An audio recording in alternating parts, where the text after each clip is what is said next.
Everyone wants to be James Bond. The suit, the cars, the way he walks into a room and the whole place kind of rearranges itself around him. Nothing touches him. Now picture this. He's just watched someone die in front of him. Someone he actually knew. Blood on the floor. And like 30 seconds later, he's at the bar fixing his cuffs, ordering a drink. Doesn't even blink. We watch that and go, legend.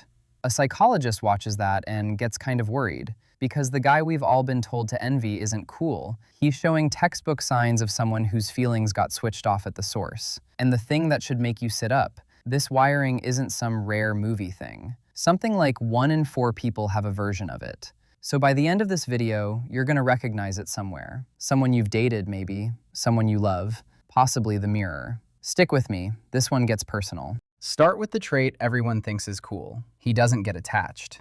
Bond sleeps with someone and forgets their name by the next mission. People die around him all the time, and he just keeps moving like nothing landed. We call that being unshakable. The real name for it is way less sexy. Avoidant attachment. And he wasn't born with it. It's a wound. It's what happens to a kid who learns way too early that needing people is how you end up hurt. So the brain does this brutal little thing where it just turns the need off. Stops reaching for anyone. Files other humans under risk. There's an actual checklist psychologists use, and it's almost funny how well he fits.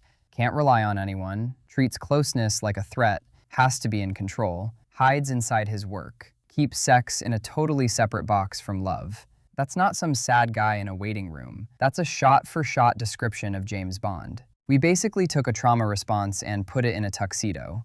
And here's the part the new game actually gets right, weirdly.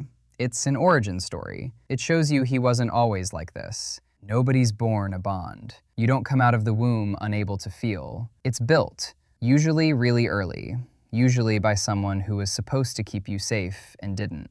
A kid reaches out, again and again, and nothing reaches back. No one comes. And a child's brain is smart, brutally smart. It does the math fast. Needing people hurts, and the hurt keeps coming. So, stop needing them. Problem solved.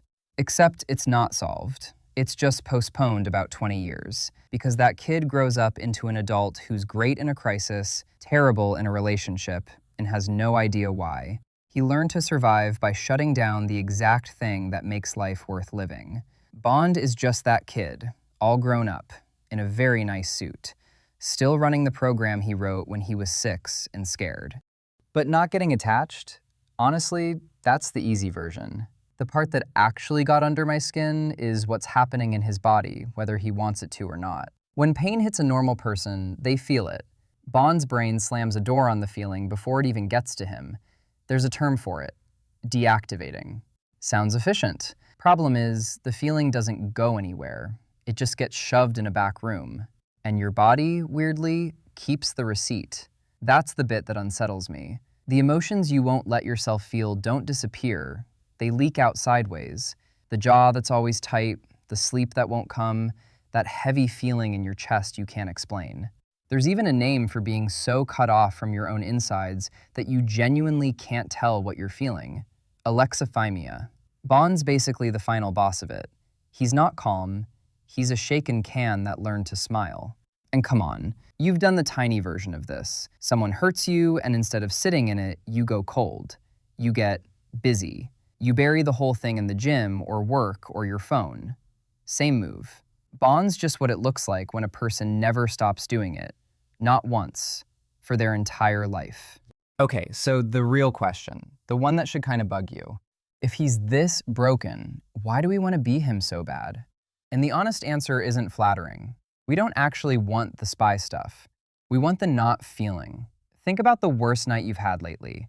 3 a.m., staring at the ceiling, replaying something dumb you said, or someone who just didn't pick you. Now imagine a little switch that turns all of that off, for good. Nothing reaches you ever again. That's the fantasy, not the gun, the armor. We don't envy Bond because he's powerful. We envy him because he looks like he got out of the one thing none of us can get out of, which is being hurt by other people. And if some quiet voice in your head just went, yeah, honestly, that sounds kind of amazing, that's not strength. That's a part of you that's just tired. Tired enough of getting hurt that it would genuinely rather feel nothing. That part doesn't need a tuxedo. It needs someone to check on it. And it gets worse, because this same wiring doesn't just make us want to be him, it quietly picks who we fall for. You know the feeling, the cold one, the one who takes 6 hours to text back, always a little out of reach, and your whole body lights up and you go, wow, chemistry. Let me make it specific, because you've lived this. You meet someone, they're a little distant, a little hard to read, and something in you just locks on. You start checking your phone more than you'd admit. One dry text from them ruins your afternoon. One warm one makes your whole week. You tell your friends it's the most intense connection you've ever felt. And it is intense. But notice what it actually feels like. It feels like anxiety. It feels like waiting. It feels like a test you might be failing. That's the tell.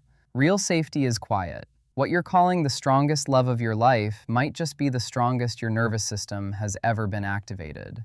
Those aren't the same thing. We just never learned the difference. That's not chemistry. That's your nervous system on a slot machine. The unpredictable reward, the maybe, same loop as gambling, same loop as doom scrolling at 2 a.m. Meanwhile, the warm person who actually shows up and texts back and picks you out loud feels, what, boring? Because there's no chase, no spike. You got trained somewhere along the line to read calm as boring and danger as exciting, so you chase the bonds, and then you wreck yourself trying to make a sealed can feel something. He's not playing hard to get. The lights are just off in there. And we keep knocking anyway. So what do you do with all this, besides never enjoying a Bond movie again? Sorry about that, by the way.